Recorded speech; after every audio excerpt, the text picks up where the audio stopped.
وَإِذْ أَخَذْنَا مِيثَاقَ بَنِي إِسْرَائِيلَ لَا تَعْبُدُونَ إِلَّا اللَّهَ وَبِالْوَالِدَيْنِ إِحْسَانًا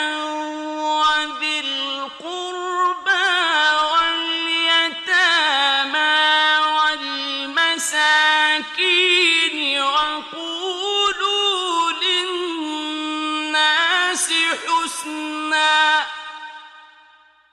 وَقُولُوا لِلنَّاسِ حُسْنًا